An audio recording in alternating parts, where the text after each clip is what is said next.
C'est la suite de Politiciens, votre rendez-vous politique dont le numéro de ce jour est consacré aux femmes, où nous célébrons la journée internationale des droits des femmes. Une nouvelle invitée m'a rejoint, Madame Carole Legno Chisonzo. Vous êtes chef d'entreprise, vous êtes l'une de ces femmes qui démentent au quotidien les préjugés liés aux femmes. Merci d'avoir accepté notre invitation pour participer à ce débat sur les femmes. Bonjour et merci à vous de m'avoir invité. Et Carole et Madame Dramé est restée avec moi, de même que Laurence. Donc, merci à vous. Comment parler de la journée des droits des femmes sans évoquer le combat de ces vaillantes femmes qui, sur le continent, se battent, vaillent que vaillent, pour une meilleure protection des droits des femmes. Ces féministes, ces femmes féministes, mais quel contenu donner à leur combat? Y a-t-il un féminisme africain? Nous avons posé la question à Marie-Reine Hassen Dallan. Elle est ancienne ministre de la République centrafricaine. On l'écoute, on en parle après. Je ne parlerai pas de féminisme africain puisque c'est un continent très très vaste et dont chaque pays a probablement sa manière de vivre le féminisme. En République centrafricaine, les femmes ont été mises à l'honneur, ont été prises en considération très tôt dans l'histoire du continent. Donc nous étions très en avance dans les années 70 jusqu'à 80. Il y avait de nombreuses ministres et de nombreuses femmes dans toutes les sphères de gestion de l'État. Mais aujourd'hui, tout s'est écroulé en fait. Nous n'avons plus beaucoup de femmes à l'Assemblée nationale. Il y en a très peu dans la gestion de l'État. Moi-même, quand j'étais ministre, il n'y avait que 4 femmes. Tout le continent devrait se dire résolument, nous devons miser sur les femmes, nous devons investir sur les femmes parce que tout le monde serait gagnant. Tout commence par l'éducation. Une femme éduquée, c'est l'assurance d'avoir tout un pan de la population qui soit éduquée. Donc toutes les femmes, toutes les petites filles doivent avoir le droit à l'éducation.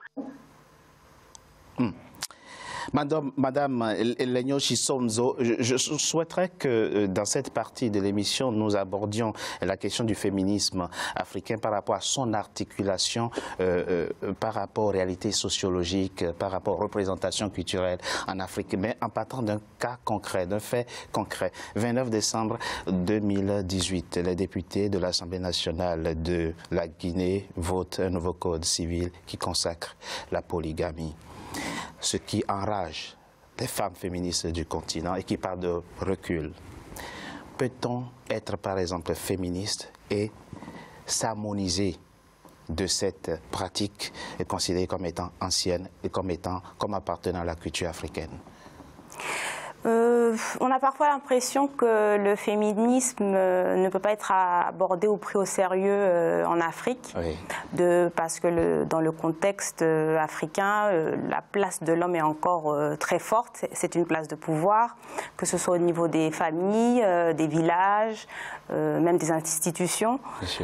Donc c'est assez compliqué à aborder. Je pense qu'il faut surtout se poser la question de quels sont les obstacles que les femmes doivent surmonter en Afrique aujourd'hui, et ils sont encore nombreux. Et je pense que la seule manière d'aborder ça, oui, c'est en contextualisant le féminisme, c'est-à-dire qu'il faut l'adapter à chaque pays. Parce que bon, l'Afrique, comme l'a très bien dit votre reportage, c'est très vaste, les traditions sont différentes. C'est très intéressant ce que vous dites, il ne faut pas transposer.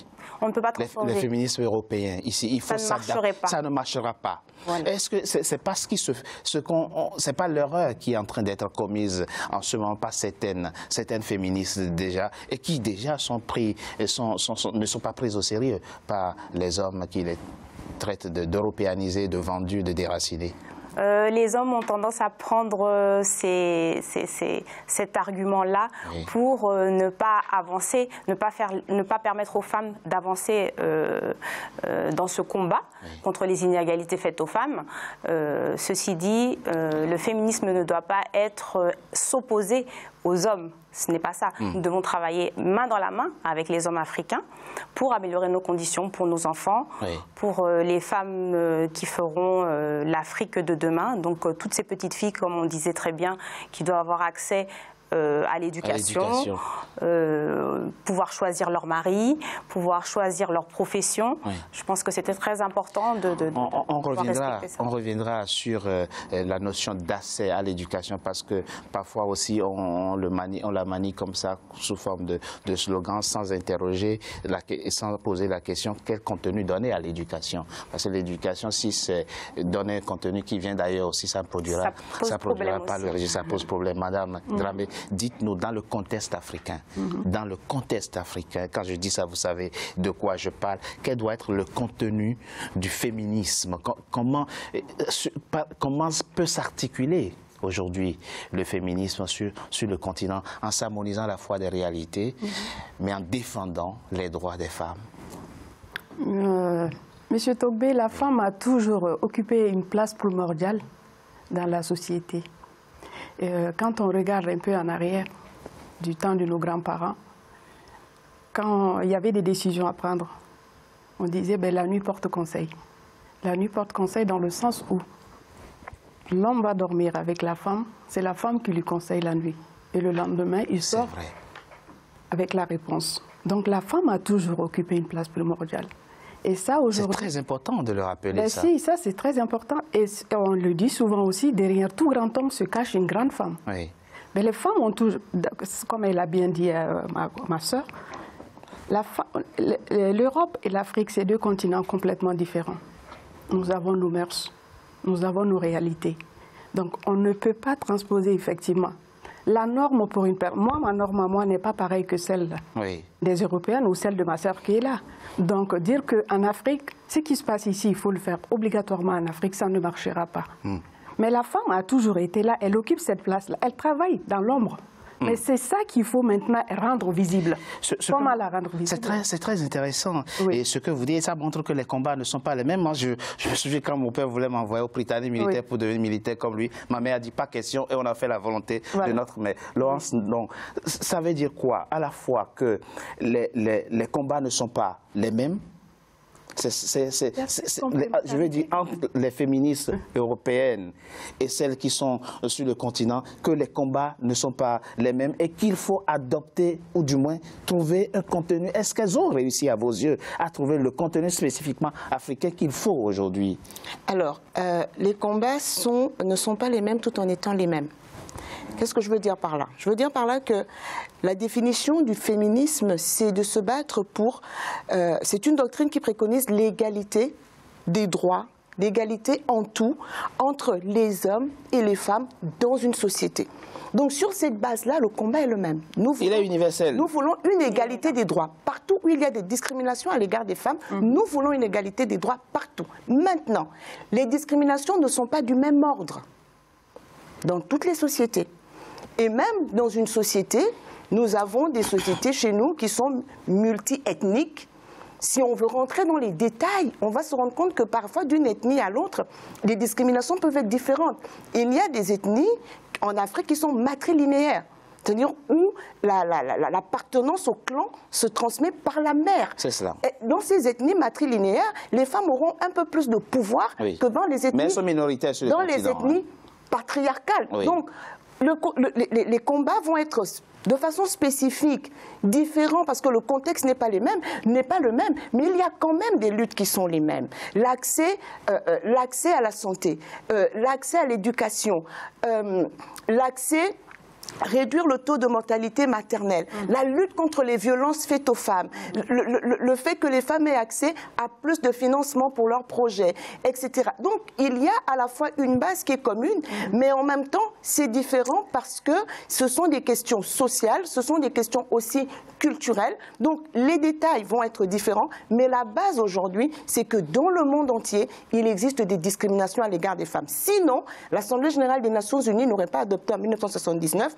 la Convention sur l'élimination de toutes les formes de discrimination à l'égard des femmes. Et cette convention a été ratifiée quasiment par tous les pays du monde, à l'exception de quelques-uns, comme l'Arabie saoudite. Donc ça veut dire que tous ces pays reconnaissent qu'en leur sein, il y a encore des discriminations à l'égard des femmes. Maintenant, nous ne pouvons pas prendre les combats à la va-vite. Je vais vous prendre juste une petite anecdote.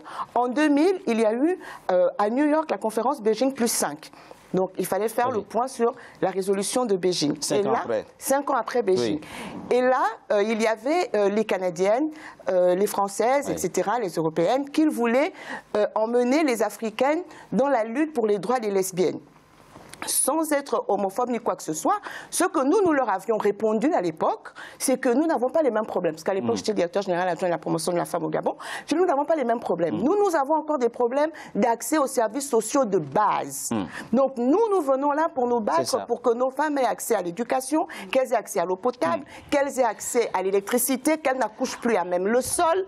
Et donc, ça, ce sont les combats dans lesquels nous sommes encore, pour lesquels elles ne luttent plus.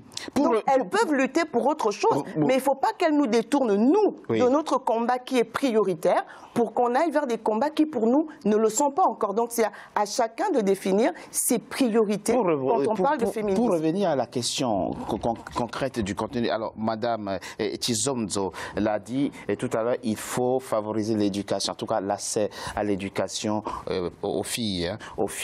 Alors, on le sait, le débat a existé il y a 2 ans, enfin, du moins, existe depuis 2 ans en France, par exemple, où il faut intégrer dans la méthodologie pédagogique le fait qu'il n'y a aucune différence entre le garçon et la fille. Il existe comme ça, et il n'y a pas de différence. Est-ce que nous devons adopter effectivement ces mêmes schémas méthodologiques? Comment aujourd'hui, dans l'accès à l'éducation que nous voulons favoriser, tout en expliquant à la fille et au garçon les différences apparentes qu'il y a, qu'il faut quand même protéger les droits? Autrement dit, l'égalité en droit efface-t-elle les différences? Mais ce n'est pas ce dont on parle. J'ai expliqué tout à l'heure que les filles sont les filles, les garçons sont les garçons. Oui. Et il faut contextualiser les problèmes. C'est ça. Aujourd'hui, en Afrique, dans certains pays, d'accord, les filles ont accès à l'école au même titre que les garçons. Quand on regarde les taux de scolarisation bruts, on a quasiment autant de filles que de garçons à l'école. Les problèmes vont arriver plus tard. Dans la plupart des pays africains, surtout je parle de l'Afrique subsaharienne, on va avoir un problème pour maintenir les filles à l'école. C'est-à-dire qu'on va avoir un problème... Qu'elles ne décrochent pas au primaire. Voilà, déjà. On va avoir un problème de déperdition scolaire, on va avoir un problème de décrochage. Donc, il faut régler ces questions-là. Mais elles décrochent pourquoi? Elles décrochent parce qu'elles sont des filles et que parce qu'en tant que filles, les corvées familiales vont peser sur elles. Si la famille est trop pauvre, on va choisir entre la fille et le garçon qui est envoyé à l'école. On enverra le garçon, on laissera la fille. Donc ça, ce sont nos problèmes à nous. Notre problème, ce n'est pas encore qui n'est pas fille, qui n'est pas garçon. Nos difficultés à nous... Mais est-ce qu'elle ne décroche pas et n'abandonne pas l'école parce que le père préfère poursuivre la scolarisation du garçon au détriment de celle de... C'est pour ça que je suis en train de dire que notre problème, justement, c'est parce qu'on les distingue, on distingue encore les filles et les garçons. Donc il faut à ce niveau-là que les politiques publiques rentrent en œuvre. Notre problème aujourd'hui sur le continent africain, nous avons suffisamment de femmes instruites. Nous avons suffisamment de femmes qui vont à l'école. Nous avons suffisamment de femmes aujourd'hui. Enfin, il y en a un bon nombre pour occuper plus de postes à responsabilité. Et pour moi, il faut que les femmes investissent les cercles de pouvoir pour aller. Il faut qu'elles soient là où les décisions se prennent pour peser véritablement pour les droits des femmes. Il faut qu'elles soient là où il y a la puissance financière parce qu'il faut de l'argent pour parler. Quand on n'a pas d'argent, on n'est pas tellement considéré. Et les hommes de ce niveau-là, et c'est pas ma soeur qui va me démentir peut-être, ils forment des clans entre eux, même pour se distribuer les marchés, même pour se distribuer les finances. Les femmes sont discriminées. Et donc, nous devons nous battre. Merci Laurence. Donc je rappelle que vous êtes l'auteur de ce livre Femmes chrétiennes, leadership féminin, restituer la place de la femme dans les écritures publiées aux éditions Atramenta. Merci. Merci à vous. Donc, d'avoir participé à cette émission. Je propose qu'on marque une courte pause. On se retrouve dans quelques instants pour parler de l'apport des femmes à l'économie dans le pays. Il est très important. On le verra tout à l'heure. À tout de suite.